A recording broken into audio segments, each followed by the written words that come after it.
Assalamualaikum warahmatullahi wabarakatuh.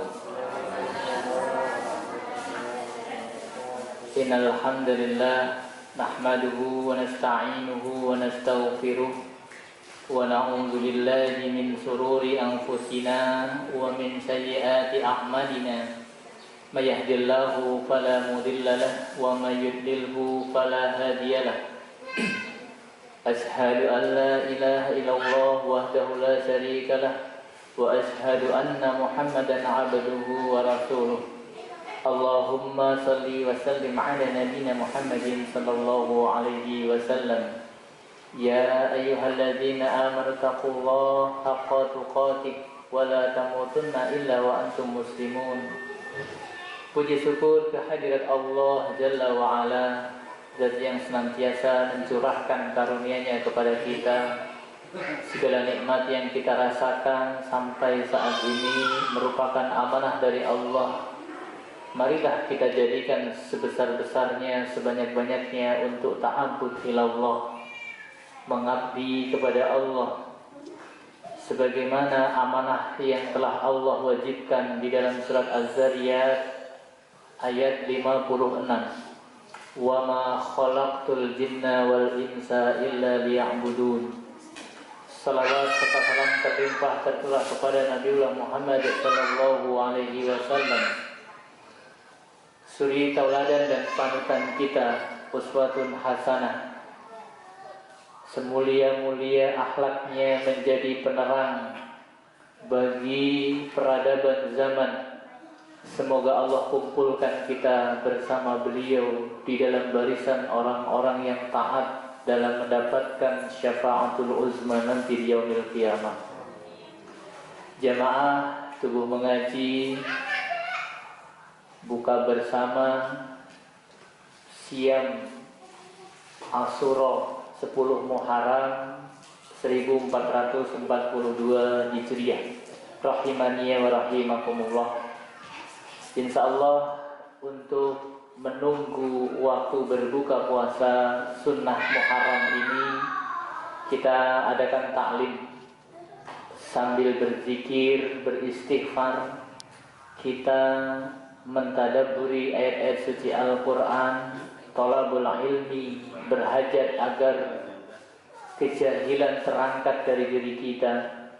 Semakin sempurna amal ibadah yang kita lakukan, semakin kita bisa menikmati ibadah dan perintah Allah, sehingga ibadah yang Allah tetapkan untuk dilaksanakan bisa kita laksanakan dengan penuh cinta dan pengharapan kepada Allah Subhanahu wa ta'ala. Insyaallah tema yang akan kita bahas adalah bagaimana cara kita menikmati ibadah. Kalau kita perhatikan bahwa unsur tubuh kita ini terdiri dari 2 unsur. Yang pertama unsur rohani, yang kedua unsur jasmani. Qadarullah, masing-masing dari kedua unsur penyusun tubuh manusia ini masing-masing memiliki kebutuhan. Ada kebutuhan jasmani, ada pula kebutuhan rohani.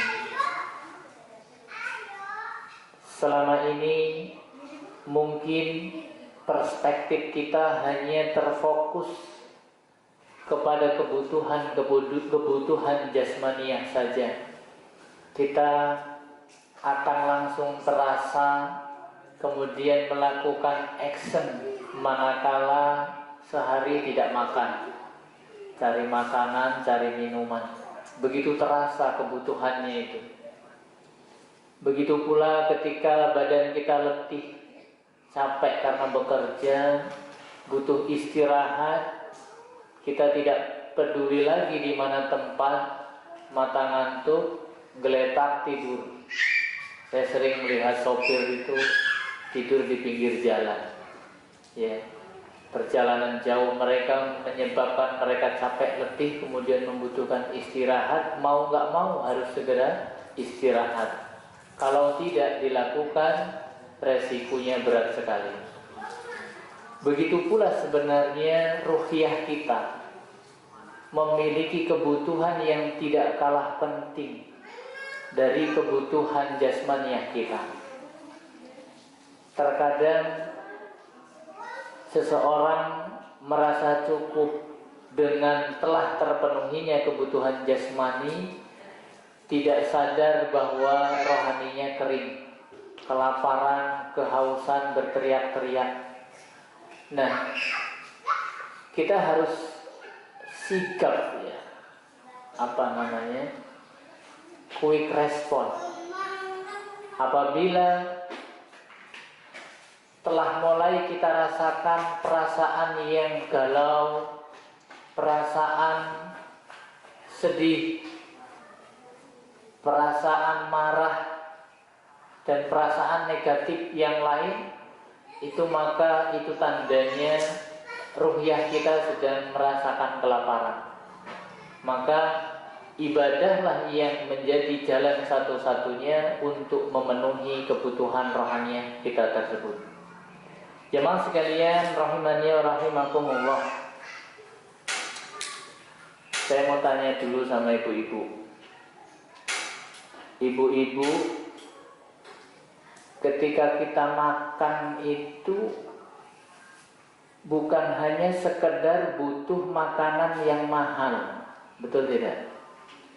Tetapi harus diolah sedemikian rupa supaya nikmat ketika kita konsumsi. Betul ya Bu? Iya aja lah.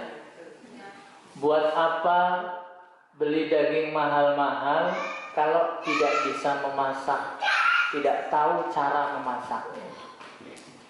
Nah, ada penyebab yang lain yang menyebabkan kita itu menikmati makanan yang disajikan. Yang paling dominan yakni ketika perut kita lapar, ngelihat apa saja sepertinya mau dihabiskan, padahal belum tentu lidah kita merasakan nikmat.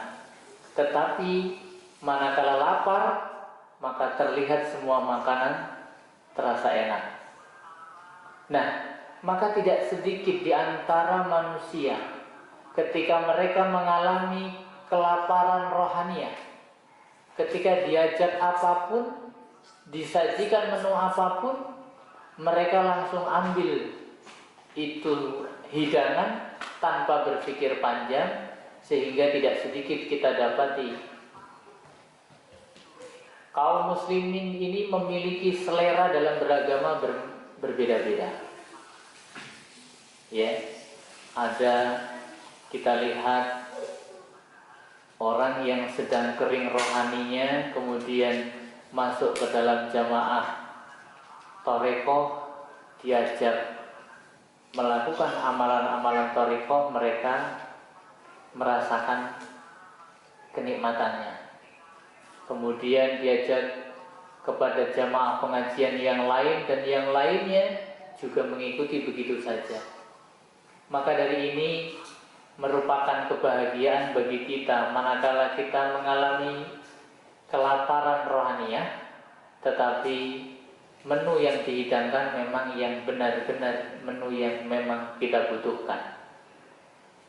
Ini penjelasannya tidak ribet-ribet amat untuk dipahami. Mudah-mudahan menu hidangan rohani yang selama ini kita rasakan adalah yang memang benar di sisi Allah Subhanahu wa ta'ala. Kemudian apabila kita telah merasakan kenikmatan sebuah hidangan, maka terkadang kita rindu, kangen kalau lama tidak makan menu tersebut. Misalnya tengkleng, ini sebut merek lah ya.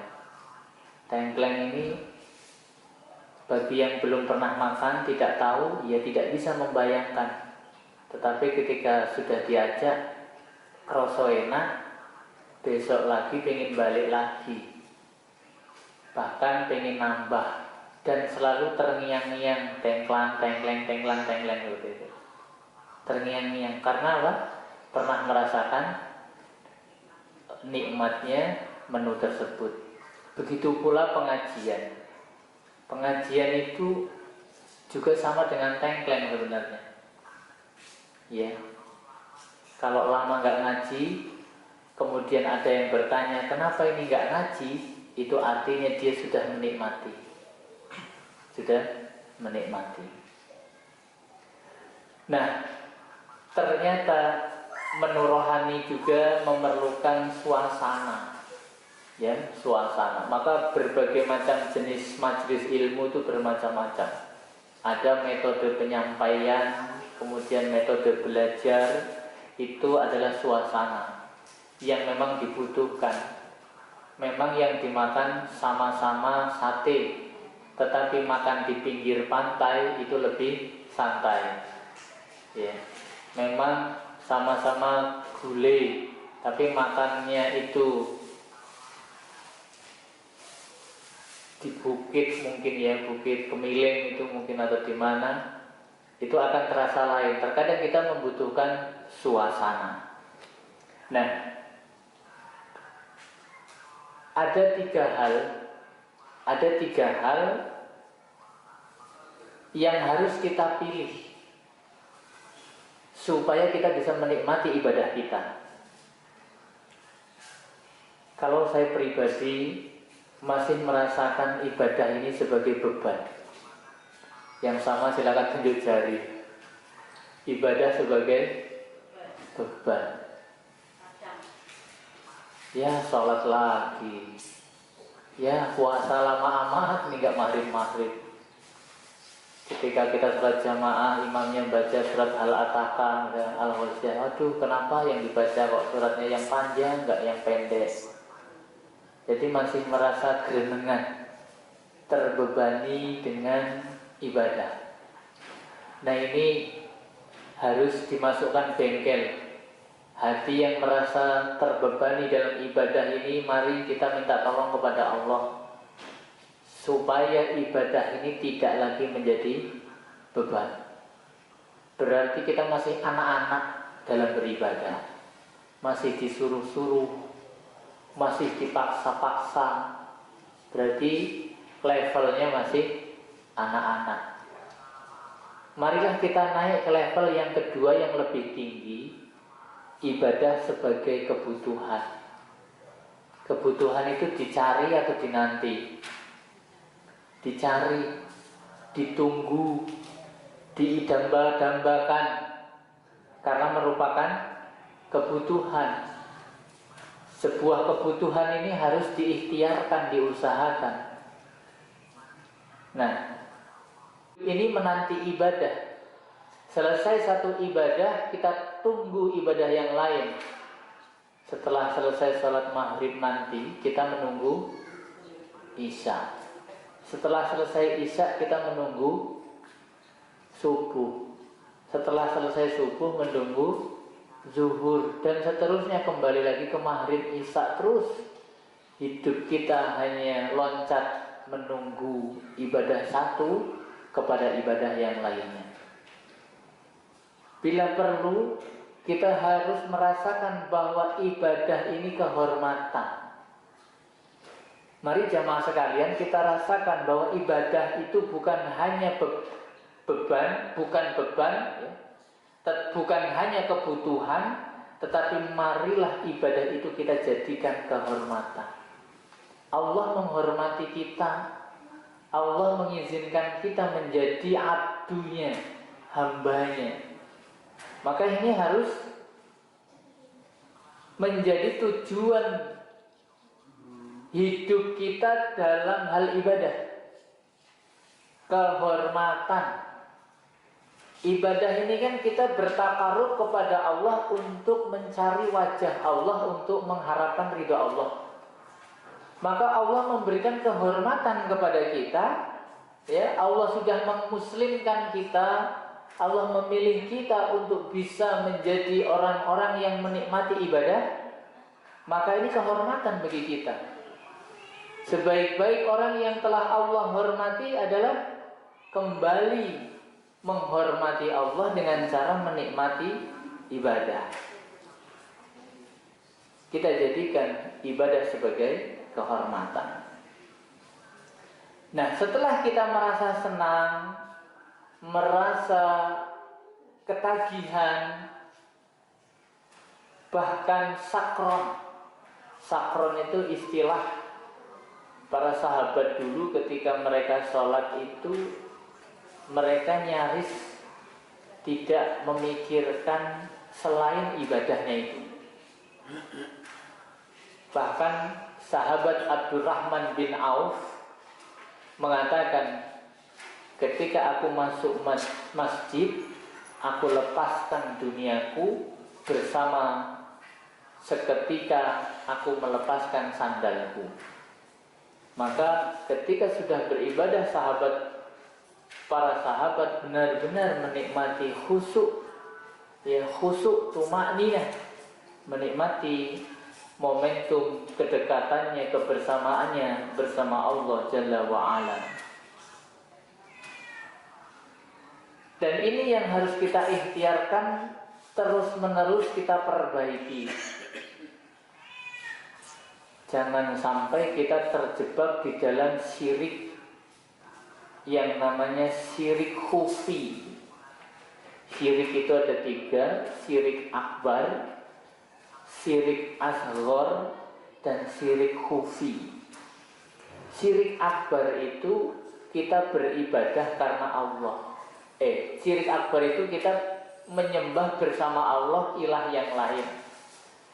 Kita mau beribadah kalau ada yang lihat, kalau ada yang muji. Kalau tidak ada yang lihat, tidak ada yang memuji, bahkan ibadah kita itu cenderung mendatangkan cacian, kita ngambek, mutung, nggak jadi ibadah. Apa ada orang seperti itu? Ada. Mutung.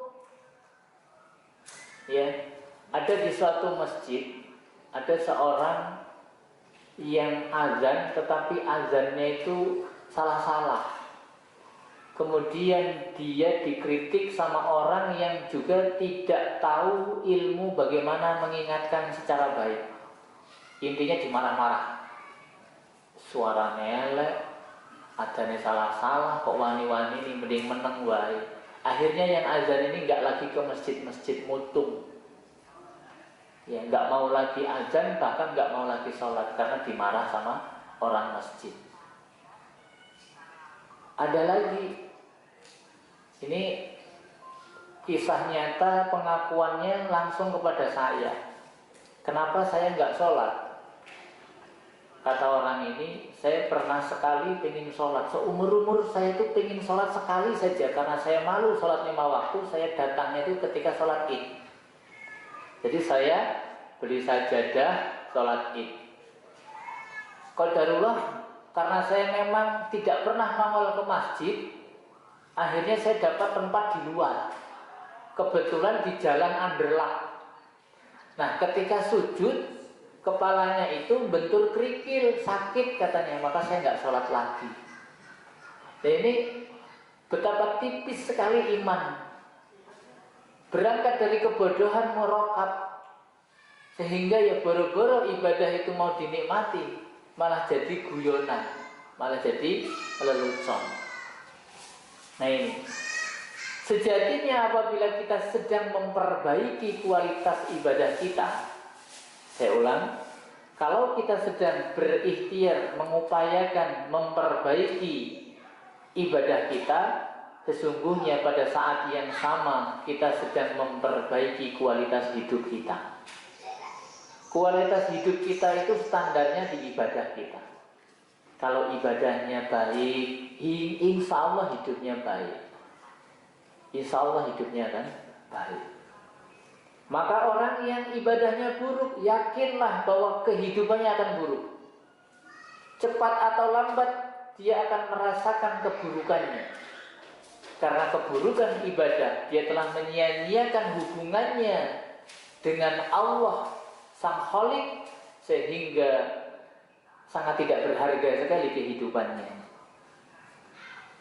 Maka ketika kita sudah mencapai tahapan kenikmatan dalam beribadah, level yang berikutnya, marilah kita rasakan, sudahkah kita mendapatkan nikmat ibadah dengan cara menyesal tidak seandainya kita luput dari sebuah ibadah. Misalnya begini, tadi malam kok saya nggak sholat tahajud, pagi-pagi itu ada merasa kehilangan. Padahal ya sudah ngelilir, apa ngelilir bahasa Indonesianya? Terbangun, ya.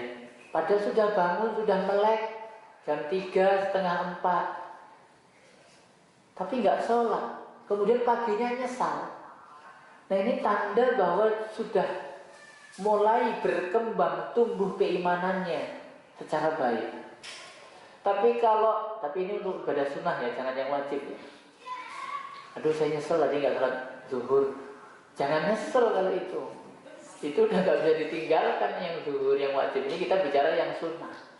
Ada kesempatan, waktu, peluang, kemampuan melakukan ibadah, kok kita luput, terlewat, kemudian kita nyesel.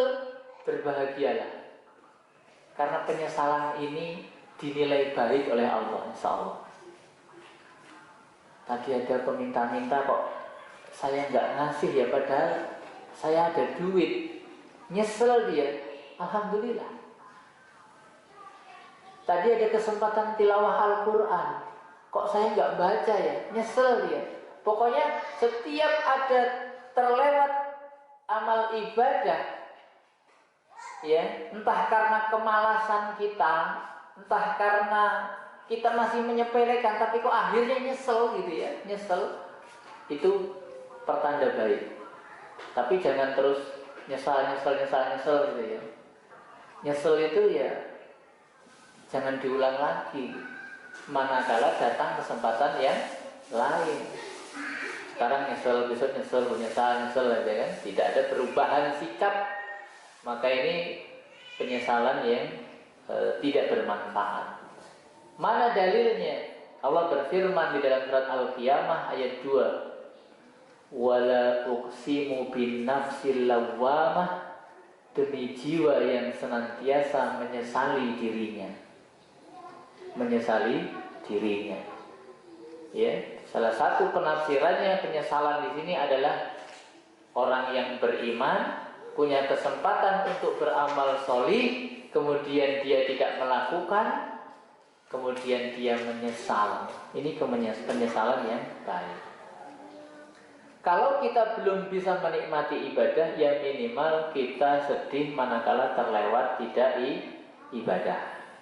Terakhir, apabila kita telah mendapatkan halawatul iman, ya, kenikmatan iman, halawatul ibadah, kenikmatan dalam ibadah, tuntutan yang terakhir ini agak lebih berat, yakni mengajak.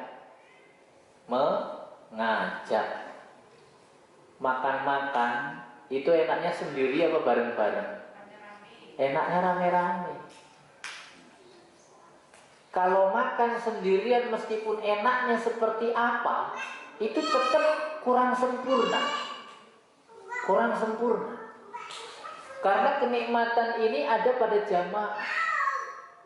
Ya, bagi orang yang sudah berkeluarga, seorang suami tidak sedikit kalau diajak makan di luar itu ya, itu bilang, aduh saya kok ingat istri saya. Akhirnya dia bungkusin buat istrinya. Ya, dia habis makan dengan teman-temannya, dia pesan dibungkus, dibawa pulang untuk istrinya. Kenapa? Kenikmatan yang dia rasakan itu ingin dia bagi dengan orang-orang yang dia cintai. Seperti itu. Begitu pula kalau kita semakin banyak mendapatkan kesempatan untuk menikmati apapun, entah hidangan ataupun ibadah, kita bersemangat untuk mengajak. Itu. Kurang semangatnya kita mengajak yang lain karena kita sendiri belum merasa menikmati apa yang kita lakukan, apa yang kita rasakan. Ya. Maka mengajak orang lain untuk sama-sama merasakan apa yang kita rasakan, ini yang disebut dalam istilah dakwah. Mengajak. Ya Bu, besok kita makan ketoprak di Gang Ratu misalnya begitu. Apa istimewanya? Di sana itu sebelum makan ketoprak dibuatin Indomie rebus misalnya. Nah itu kan sebuah nilai, sesuatu yang tidak didapatkan. Nah maka ketika mendapatkan pelayanan yang lebih, kita merasa dihormati, merasa nikmat, maka kita woro-woro mengajak yang lain untuk sama-sama merasakan pelayanan yang pernah kita rasakan. Itu saja sebagai penghantar berbuka puasa. Hanya 2 dalil yang saya sampaikan, yakni yang pertama surat Az-Zariyat ayat 56, wa ma khalaqtul jinna wal insa illa liya'budun. Kemudian yang terakhir adalah wala uqsimu bin nafsil lawwamah, demi jiwa yang senantiasa menyesali dirinya, di dalam surat Al-Qiyamah ayat 2. Itu saja yang bisa kita bahas, saya sampaikan. Mudah-mudahan bermanfaat bagi saya pribadi, untuk kita perjuangkan bersama-sama. Ibadah kita ini harus dinikmati, jangan jadi beban. Syukur menjadi kebutuhan, yang terbaik ibadah adalah sebagai kehormatan bagi kita. Subhanakallahumma wa bihamdika asyhadu an la ilaha illa anta astaghfiruka wa atubu ilaik. Wassalamualaikum warahmatullahi wabarakatuh.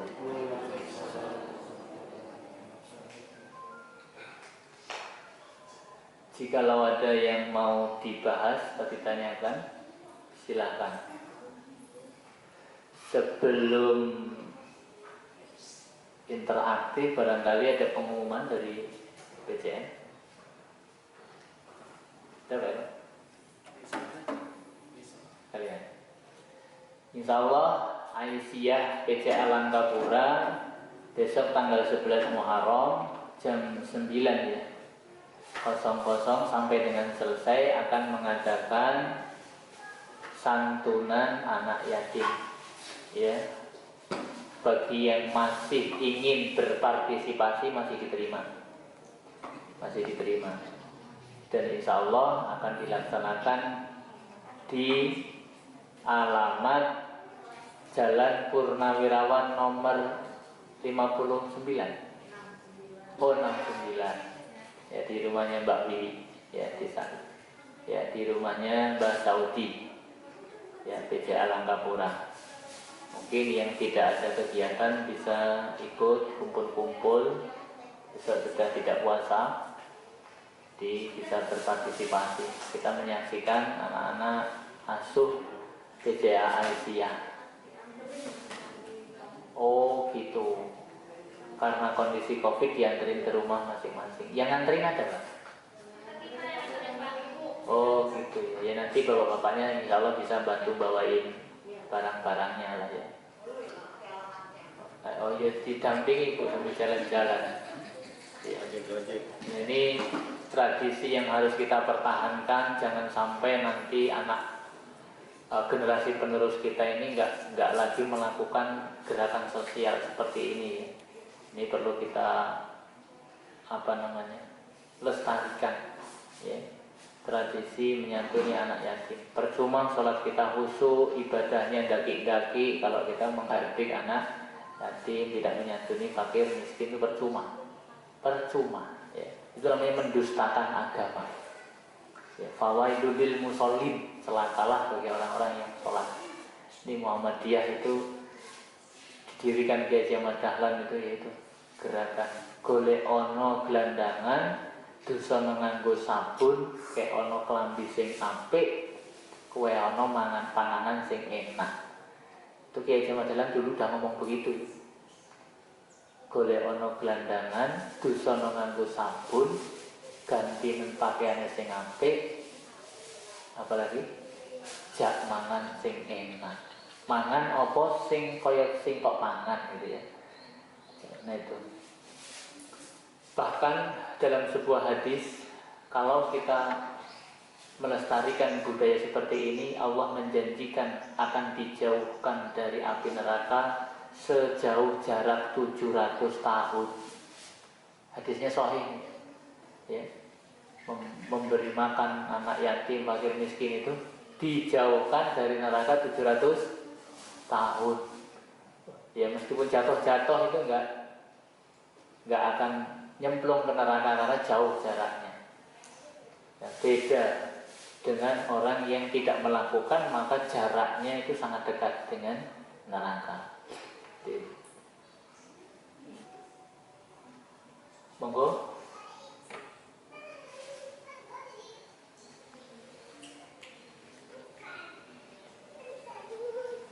Kalau tidak ada pertanyaan, saya akan mentalaki jamaah sekalian dengan satu doa yang mungkin doa ini belum dihafal. Saya ambilkan dari kitab tarjih ya. Bentar.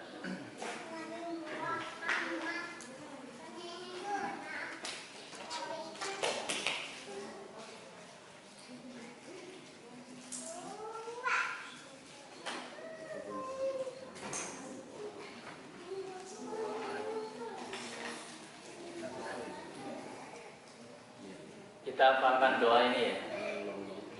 Ini dibaca ketika tasyahud.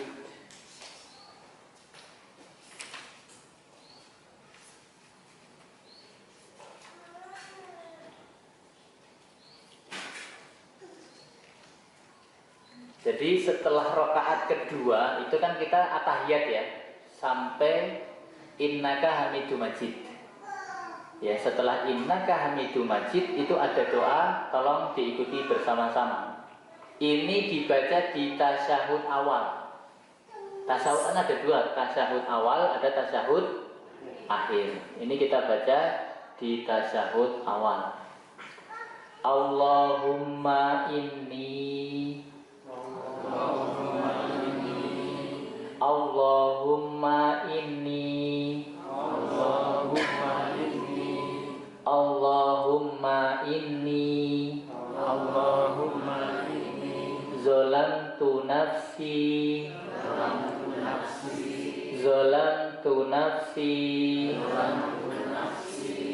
Kita ulang dari awal, saya langsungkan. Allahumma inni zolamtu nafsi Allahumma inni zolamtu nafsi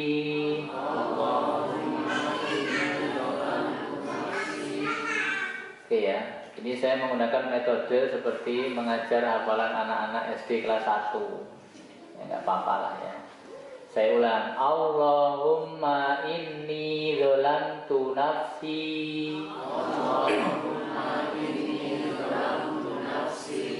1, 2, 3. Allahumma inni zolamtu nafsi 1, 2, 3. Allahumma inni zolamtu nafsi. Sekaligus kita pahami maknanya biar lebih cepat. Bukan lebih sulit, lebih cepat. Allahumma ya Allah, ini sesungguhnya aku zolamtu, banyak berbuat zolim nafsi kepada diriku. Difahami saja, jangan dihafalkan. Ya Allah, aku telah berbuat zolim pada diriku sendiri, banyak gitu ya. Ya, itu maknanya yang kita pahami. Ya Allahumma inni zolamtu nafsi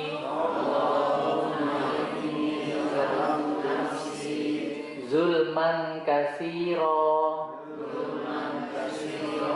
zulman kasiro.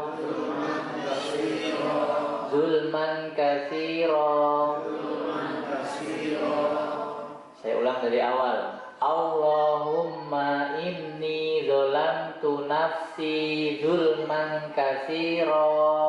Allahumma inni zolamtu nafsi zulman kasiro. Lagi. Allahumma inni zolamtu nafsi zulman kasiro. Ya Allah, sesungguhnya aku telah berbuat zalim kepada diriku sendiri, kezaliman yang banyak. Sebuah pengakuan kita sebagai hamba Allah, ya, tidak merasa banyak pahala, tidak merasa paling baik, paling benar, paling soleh. Itu malah disukai oleh Allah. Allahumma inni zalamtu nafsi zulman katsira. Ya. Lanjut apa dulu? Ini baru baris pertama. Ini ada 3 baris.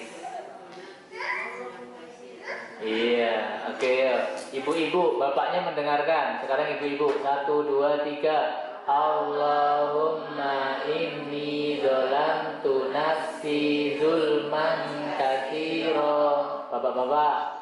Allahumma inni zalamtu nafsi zulman katsira. Oke, lanjut ya. Wala yaghfirudz dzunuba wala yaghfirudz dzunuba wala yaghfirudz dzunuba wala yaghfirudz dzunuba. 1, 2, 3. Wala yaghfirudz dzunuba. 1, 2, 3. Wala yaghfirudz dzunuba. 1, 2, 3. Wala yaghfirudz dzunuba. Dari awal. Allahumma inni anta illa anta, kecuali engkau, maksudnya Allah. Illa anta illa anta illa anta illa anta wala yaghfirudz dzunuba illa anta wala yaghfirudz dzunuba illa anta wala yaghfirudz dzunuba illa anta wala yaghfirudz dzunuba illa anta faghfirli faghfirli faghfirli faghfirli itu artinya maka ampunilah aku. Faghfirli, maka ampunilah aku. Wala yaghfirudz dzunuba illa anta faghfirli. Wala yaghfirudz dzunuba illa anta faghfirli. Kita ulang dari awal. 1, 2, 3. Allahumma inni zalamtu nafsi zulman katsira wa la yaghfirudz dzunuba illa anta faghfirli. Masih ada 2 baris lagi. Nanti saya share di grup. Tetapi kita lagi dulu. Maghfiratan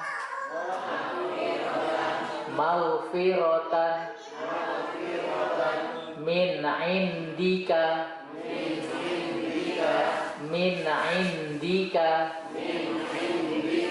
maghfiratan min indika. Maghfiratan min indika itu artinya ampunan dari sisimu.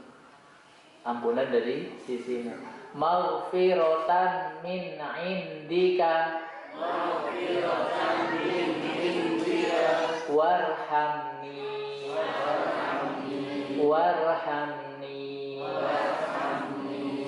Maghfiratan min indika warhamni.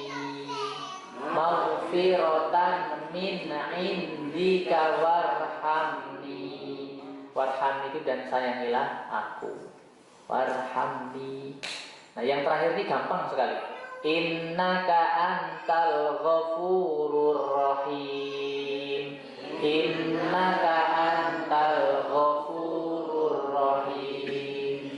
Innaka antal ghafurur rahim. Innaka antal ghafurur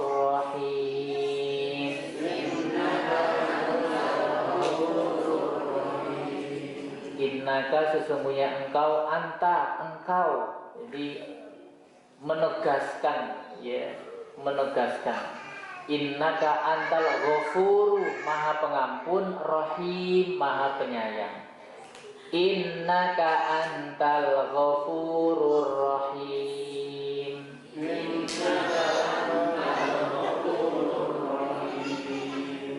Bareng-bareng dari awal. 1, 2, 3.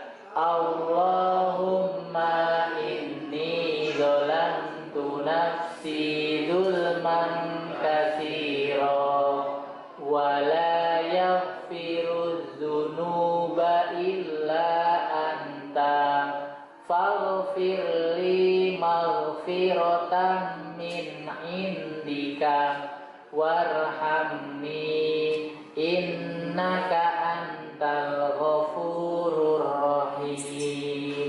Ada yang sudah hafal? Belum. Aku apa? Ngajar kelas 1 itu bu.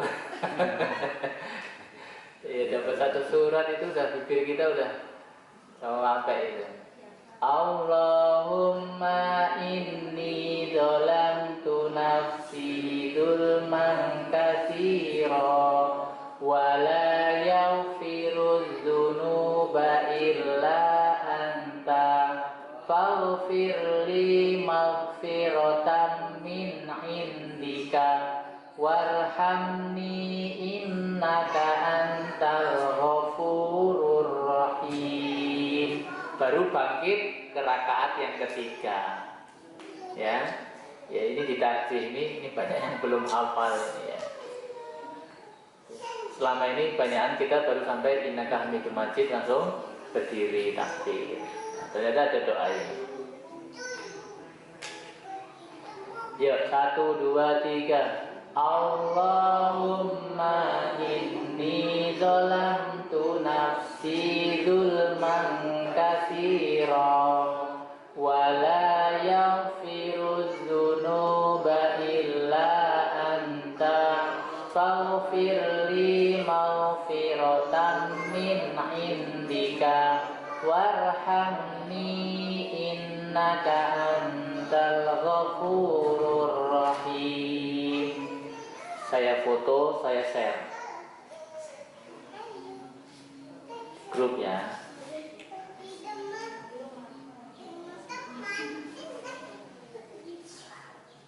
Daripada nge-share foto dulu nge-share.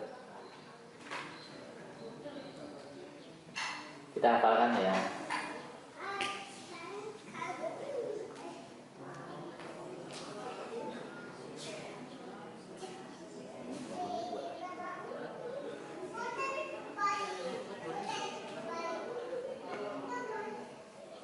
Oke, saya kasih waktu 5 menit yang bawa HP.